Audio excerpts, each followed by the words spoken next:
आज की कहानी जापान की एक ऐसी कहानी है जो मैं ख़त्म करूँगा तो मुझे लगता है आप सब हमेशा इसको याद रखेंगे, इस कहानी को, क्योंकि ये कुछ अलग कहानियों में से एक।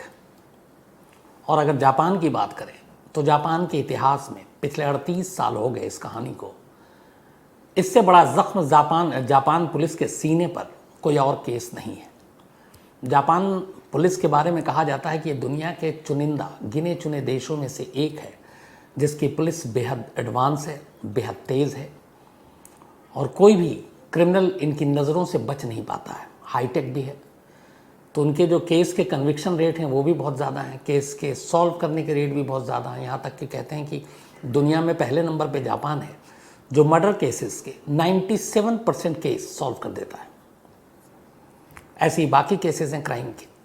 हालांकि जापान का ये भी है कि जापान की जो अपनी सुरक्षा है उसकी सुपारी तो नहीं कहेंगे, ठेका एक तरह से कॉन्ट्रैक्ट वो अमेरिका को दे रखा उन्होंने।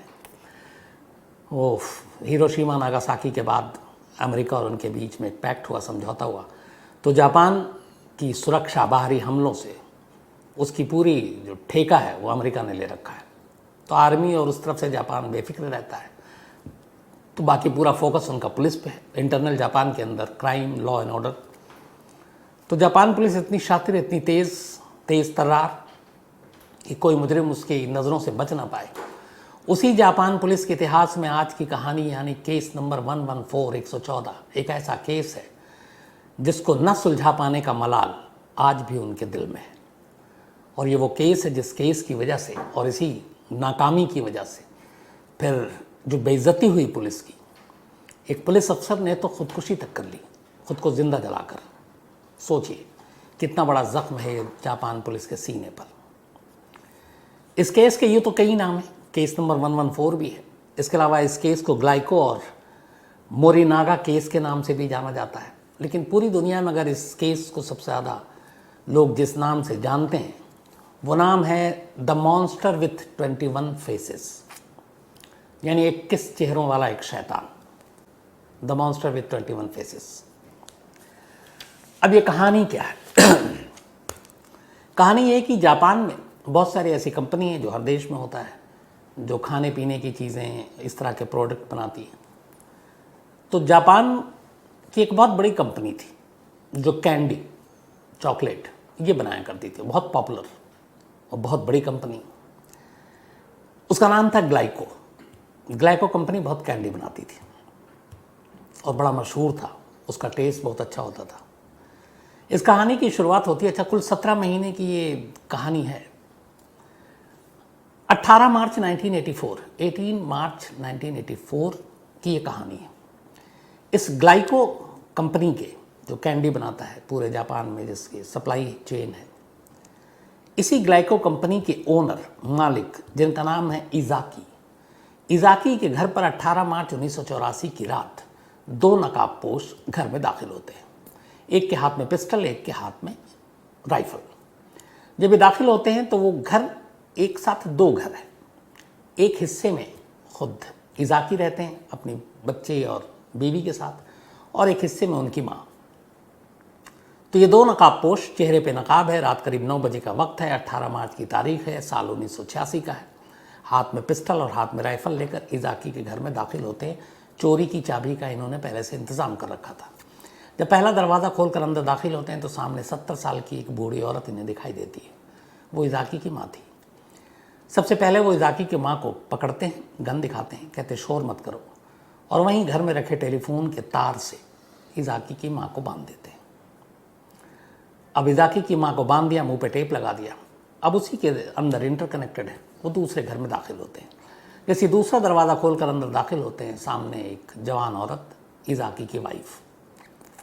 उसे भी पकड़ते हैं, गन दिखाते हैं और टेलीफोन के तार से उसे बांधने लगते हैं और अभी मुंह पे टेप लगाना है। इज़ाकी की वाइफ को लगता है लुटेरे हैं। वो कहती है काम करो, तुम्हें कितने पैसे चाहिए, तुम पैसे ले लो, हमें कुछ मत करो, छोड़ दो। वो कहता है हमें पैसे नहीं चाहिए, हमें कुछ और चाहिए। और ये कहकर फिर वो मुंह पे टेप लगा देता है। अब 2 लोगों को टेलीफोन के तार से वो बांध चुके, दोनों नकाबपोश अब घर में तलाशी लेते हैं जिसके लिए वो आए थे कि इज़ाकी कहाँ है। ढूंढते ढूंढते दोनों बाथरूम में पहुंचते हैं, दरवाज़ा खोलते हैं, देखते हैं बाथ टब में इज़ाकी अपने 2 छोटे बच्चों के साथ है। वो उन्हें नहला रहा है। कोई कपड़े नहीं है इज़ाकी के जिस्म पर, क्योंकि बाथटब में है। ये दोनों गन दिखाते हैं, इज़ाकी को गन पॉइंट पे लेते हैं और कहते हैं हमारे साथ चलो। उसे लेकर बाहर निकलते हैं। बाहर आने के बाद एक कार की पिछली सीट पर इज़ाकी को यूं ही नंगा बिना कपड़ों के डालते हैं और घर से रवाना हो जाते हैं। इसके बाद अब वो उसे ओसाका ले जाते हैं। ओसाका के एक खुफिया घर में, एक बड़ा सुनसान इलाका था, वहाँ ले जाकर उसे बांध कर रख के छोड़ देते हैं। कोई गार्ड नहीं, कोई पहरेदार नहीं, बड़ा बहुत सुनसान इलाका, हाथ पैर भी ठीक से बांधे।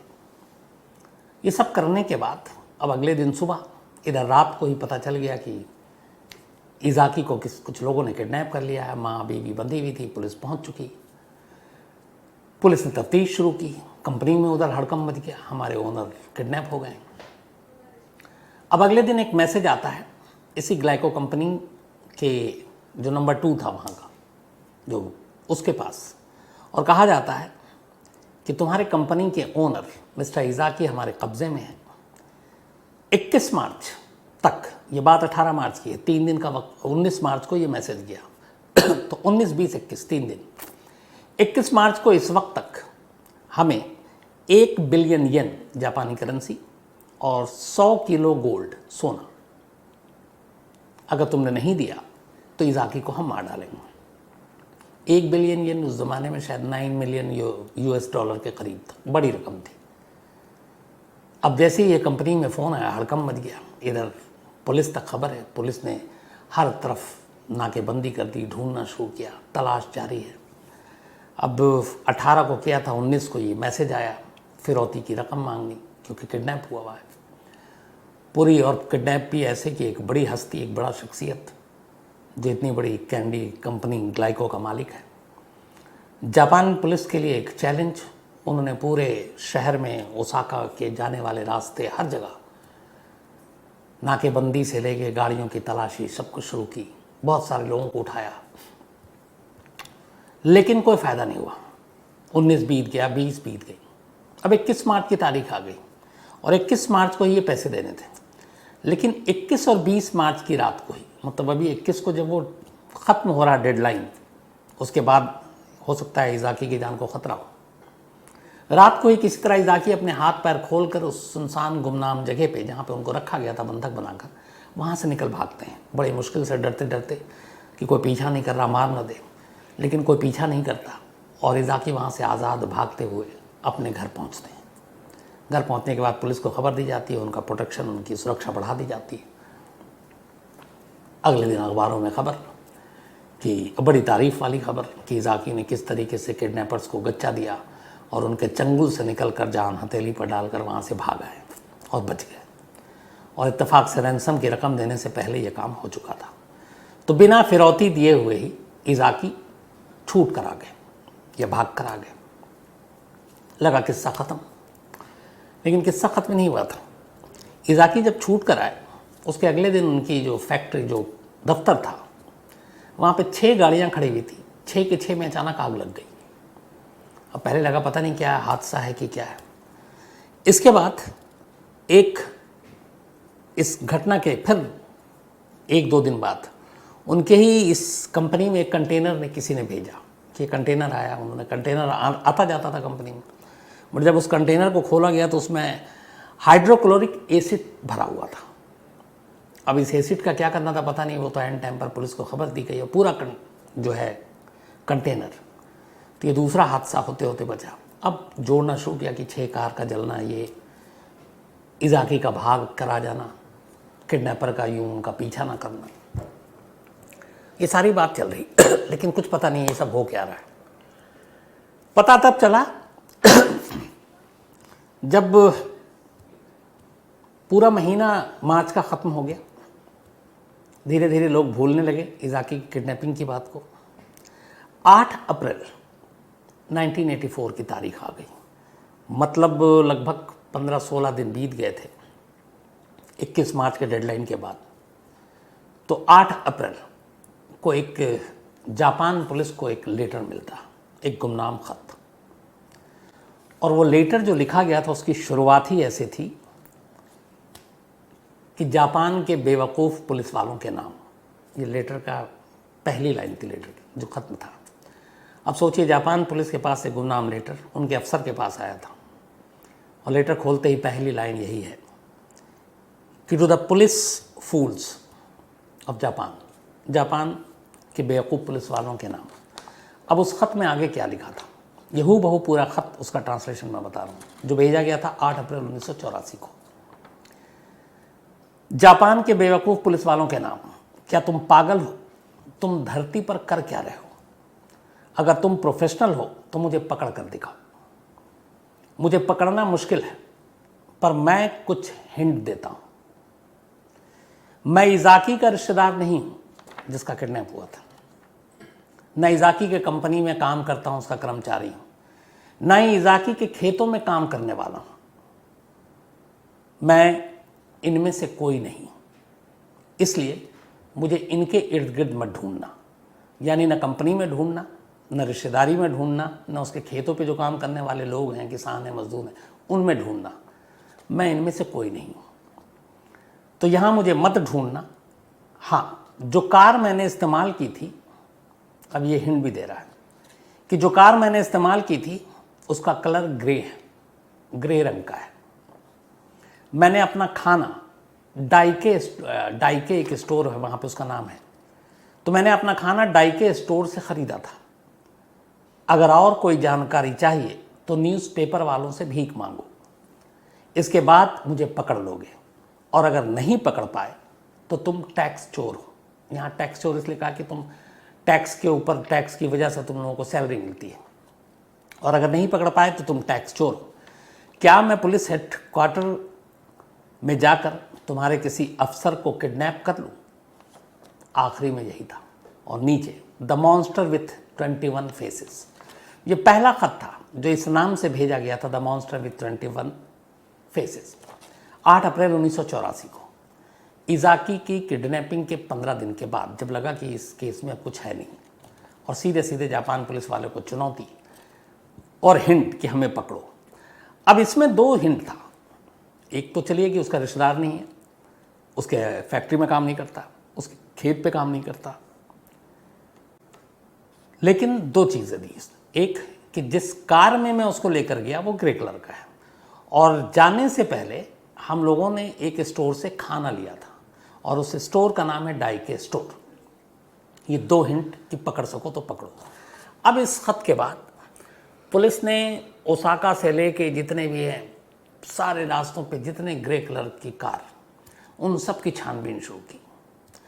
इतना ही नहीं, डाइके स्टोर में जो शख्स आए जाए, जिस पे भी ज़रा शक हो उसे पकड़ लें, जो वहाँ पे शॉपिंग करने के लिए आ रहा है।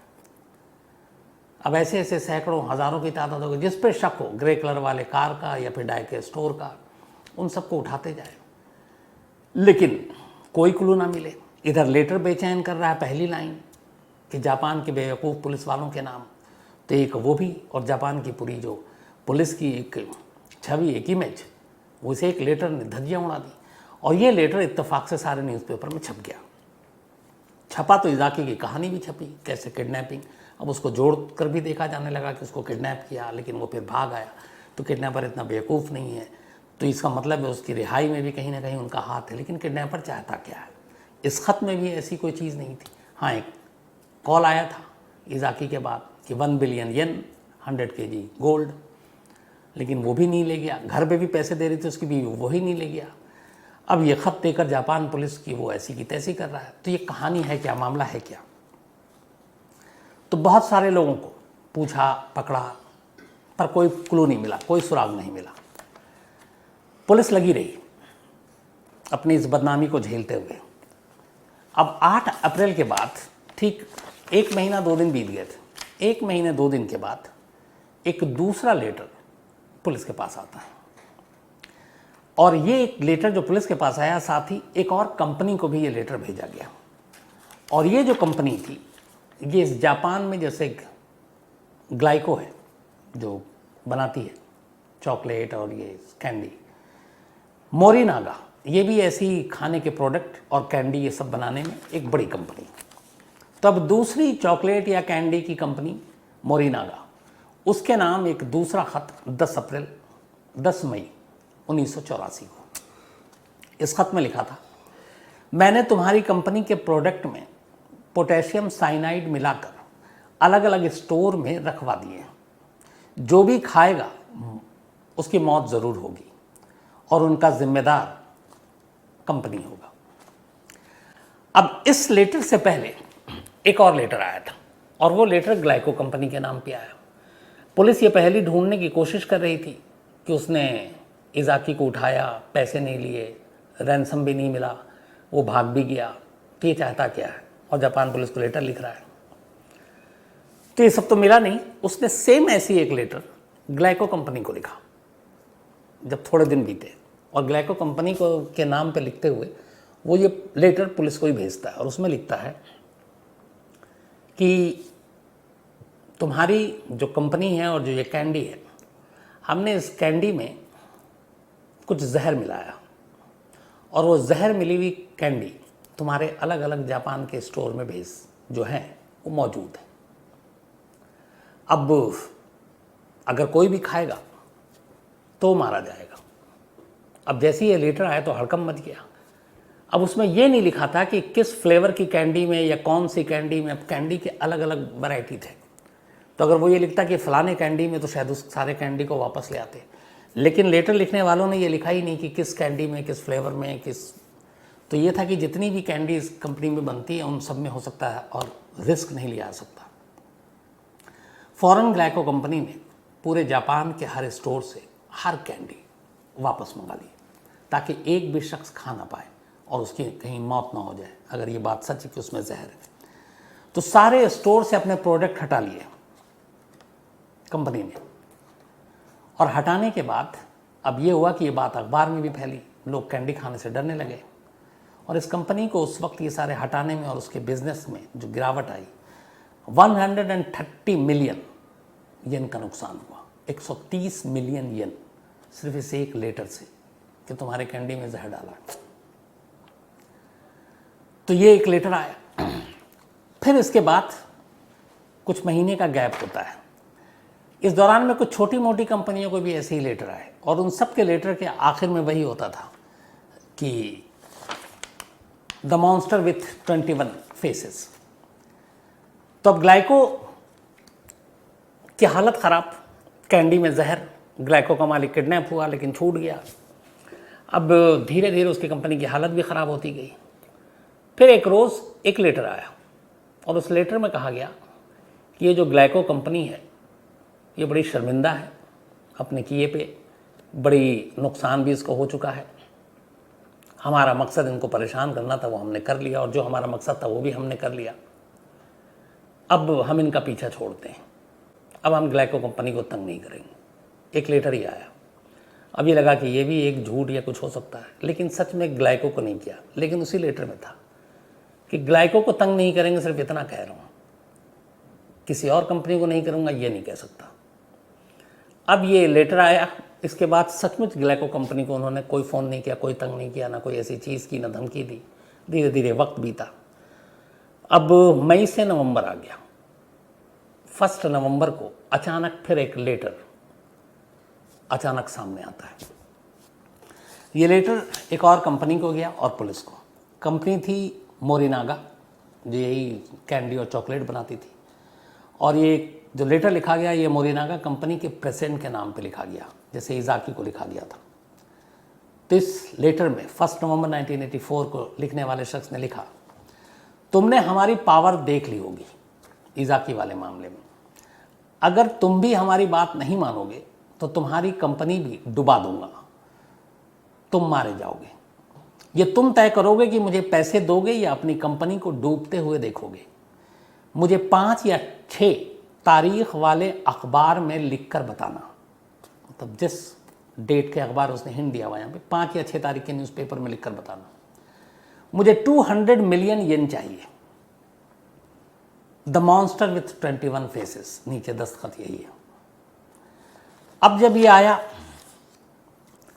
अब मोरिनागा कंपनी की हवा खराब। अब मोरिनागा कंपनी को इस लेटर के आने के बाद उसके प्रेसिडेंट की भी सुरक्षा बढ़ा दी गई, जापान पुलिस लग गई। लेकिन फिर इसके बाद एक और लेटर आया और उसमें कहा गया मोरिनागा कंपनी को कि हमने तुम्हारी कंपनी में एक ख़ास फ्लेवर तुम्हारी कैंडी में हमने लगा दिया है, और वो फ्लेवर ऐसा है कि जो भी खाएगा मारा जाएगा। इनडायरेक्टली ये था कि ये पॉइजन है। तो मैं सिर्फ इतना हिंट देता हूँ कि 10 बॉक्स में हमने ये फ्लेवर लगाया कैंडी के, और उन 10 बॉक्स के अंदर जिन जिन बॉक्स में ये ख़ास फ्लेवर जहर वाली कैंडी है, उसके अंदर एक एक लीटर है। तो जिस बॉक्स में लीटर होगा समझ लेना कि ये जहरीली कैंडी है। अब ये हिंट, अब हड़कम मचा, सारी कैंडी को इस कंपनी को ही वापस बुलाना पड़ा। लेकिन फिर जापान पुलिस ने कुछ सीसीटीवी कैमरे उठाने शुरू किए। तो एक जगह पे एक शख्स कैंडी के कुछ डब्बे खोल रहा है, उसमें कुछ डाल रहा है। तो पुलिस को शक हुआ। अब उसका स्केच विस्केच निकाला गया, लेकिन कोई सुराग नहीं मिला। इधर में वो 10 डब्बे वाकई मिले, हर डब्बे की अब तलाशी हो रही थी, और उस 10 डब्बे में बाकायदा लेटर लिखा हुआ था, जैसा कि उसने ख़त में कहा था कि हम इसके अंदर एक लेटर छोड़ रहे हैं, और जिसमें लेटर है समझ लो कि उसी में जहर है। और उन सभी लेटर्स के अंदर जो लिखा हुआ था वो यही था कि ये पॉइजनस है, इसका टेस्ट थोड़ा कड़वा होगा, इसे यूज़ ना करें। वो हर एक में लिखा। लेकिन जापान पुलिस कभी इस्टेब्लिश नहीं कर पाई कि ये पॉइजन वाला था नहीं था, क्योंकि किसी ने खाया नहीं। और उस वक्त तक जब ये टेस्ट करने के लिए भेजते फॉरेंसिक में, तब तक ये था कि ये शायद मजाक है। लेकिन फिर भेजा गया तो ये पता चला कि इसमें से कुछ में वाकई पॉइजन के लेस थे, और बाकायदा उस लेटर के साथ लिखे हुए थे। अब जापान पुलिस के भी यहाँ पे फिर सरदर्द, अब इस कंपनी का भी ये कि बदनामी हो रही है, इस कंपनी के भी जो है वो माली हालत ख़राब होती गई। फिर धीरे धीरे वक्त बीता, और अब पुलिस के ऊपर इधर अखबारों में, मीडिया मतलब और लोगों के अंदर पुलिस की जो है जग हंसाई हो रही है कि एक गैंग है जो पुलिस को चैलेंज कर रहा है, पकड़ सको तो पकड़ो, बेवकूफ़ कह रहा है, और लेटर पे लेटर लिख रहा है, उनके इतने का नुकसान कर रहा है, और पुलिस कुछ नहीं कर पा रही है। तो जापान पुलिस के लिए इतना बड़ा चैलेंजिंग केस हो गया कि पूरी टीम लग गई। और इसी के चक्कर में हुआ ये कि इनका एक अफसर था जापान पुलिस का, जो अब तक जापान पुलिस करीब 1.25 लाख लोगों से पूछताछ कर चुकी थी इन सारे लेटर और 17 महीने के दरमियान 1.25 लाख। इसके अलावा हर गैंग जो वहाँ एक्टिव था, चाहे वो यकूज़ा हो या फिर नॉर्थ कोरियंस वहाँ पे रह रहे थे, उन सब में से सैकड़ों को उठाया, पूछताछ की गई, को टॉर्चर किया, कोई फ़ायदा नहीं। बहुत सारे लोगों से टिप्स मिले, वो सब बेकार निकले, बट किसी को भी ये लोग पकड़ नहीं पाए। और इन्हीं में से एक पुलिस अफसर था, जो एक वहाँ के सीनियर अफसर, जिनका नाम था शोजी यमामोतो। शोजी यमामोतो इस केस पे इस तरीके से लगे हुए थे कि इसको उन्होंने बना लिया था कि हम जापान पुलिस की इस बदनामी के दाग को धोएंगे। लेकिन कुल्लू तक नहीं मिला, 1.25 लाख लोगों तक मेहनत कर ली, कुछ नहीं हुआ। आखिरकार एक रोज़, ये तारीख थी अगस्त 1985, अगस्त 1985 में शोजी ने खुद पर मिट्टी का तेल डालकर आग लगा ली और उनकी मौत हो गई। अब उनकी मौत की खबर अखबारों में छपी कि कैसे एक गैंग, ये जो मॉन्स्टर विथ 21 फेजेस, इसकी नाकामी ने एक पुलिस अफसर, एक सीनियर पुलिस अफसर की जान ले ली है। अब जब ये डेथ की खबर आई, इसके बाद फिर लेटर लिखा इस गैंग ने, द मॉन्स्टर ऑफ 21 फेजेस ने। उस लेटर में इसने लिखा, how is stupid of him, ये उस पुलिस अफसर के लिए जिसने अपनी जान दे दी थी। उसके बाद वो आगे लिखता है हालांकि कि हमें, हमारी संवेदनाएं उसके परिवार के साथ हैं, उस पुलिस अफसर के, और अब हमने तय किया है कि अब हम जो फूड बनाने वाली कंपनियां हैं, उन कंपनी को अब हम टॉर्चर और नहीं करेंगे, ना हम उनको तंग करेंगे, ना परेशान करेंगे। आज के बाद अगर कोई हमारे नाम पर द मॉन्स्टर विथ 21 फेसेस कोई ब्लैकमेल करता है, रैंसम मांगता है या कोई लेटर भेजता है, तो समझ लीजिए कि वो हम नहीं हैं, कोई हमारी कॉपी कर रहा है। ये लेटर लिखा अगस्त 1985 में, बाकायदा उस पुलिस वाले को श्रद्धांजलि देते हुए, और ये कि अब हम किसी फूड कंपनी को तंग नहीं करेंगे। इस बार लेकिन उन्होंने मॉन्स्टर विद 21 फेसेस से पहले कुछ और अपने नाम लिखे, यानी अपने बारे में कहा। वो लिखा कि हम लोग बुरे लोग हैं और हमें मज़ा आता है ऐसे काम करने में। अगर एक किसी चीज़ में फ़न आ रहा है, मज़ा आ रहा है, तो फिर बुरे होते हुए भी उसको करने में क्या बुराई है, तो मज़ा आ रहा है हमें। तो ये आखिरी लेटर था जिसमें उन्होंने ये कहा कि अब हम दोबारा कभी नहीं करेंगे किसी फूड कंपनी को तंग, और इसके बाद कोई अगर करता है तो हमारी कॉपी कर रहा है। तो अगस्त 85, मार्च 84 से शुरू हुआ ये सिलसिला, अगस्त 85 में ख़त्म हुआ, तो करीब 12-17 महीने। और वाकई अगस्त 85 के बाद कभी भी कोई ऐसा लेटर नहीं आया, ना किसी को धमकी दी गई और ना ही कोई किसी को टॉर्चर किया गया, ख़ासतौर पर किसी फूड कंपनी में। उसके ये दोनों कंपनी ने भी अपना काम ठीक ठाक किया। तो जापान के इतिहास में आज भी कहते हैं, अब बाद में फिर रिपोर्ट भी आई थी, उसमें ये रिपोर्ट थी कि हाँ, मैंने शुरू में वो एक जगह गलत था कि किसी को भी जहर से इस गैंग ने नहीं मारा, कोई मनी एक्सचेंज नहीं हुआ, मतलब किडनैपिंग हुई, रैंसम नहीं लिया, दोनों से मांगा, नहीं लिया, जहर भरी कैंडी की बात की पर जहर से कोई मरा नहीं। तो ये ऐसा केस था कि जिसमें ना कोई पैसे का लेन देन हुआ, ना किसी की मौत हुई, ना किसी की जान ली, लेकिन 17 महीने तक परेशान करके रख दिया और कई कंपनी की तो पूरी मार्केट ही डुबा के रख दी। और सबसे बड़ा जख्म दिया पुलिस वालों को कि पकड़ सको तो पकड़ लो। 38 साल के इतिहास में जापान के आज भी ये केस अनसुलझा है। आज भी नहीं मालूम कि ये 21 फेसेस वाले जो मॉन्स्टर हैं ये असली में है कौन, था कौन। और दूसरी चीज़, जापान का कानून है कि अगर किसी जुर्म के लिए किसी मुजरिम को आप पकड़ते हैं 25 साल के अंदर तो ठीक है, अगर 25 साल बीत गए उस क्राइम को किए हुए तो फिर 25 साल बाद आप उसको सज़ा नहीं दे सकते, वो अपने आप फिर आज़ाद है।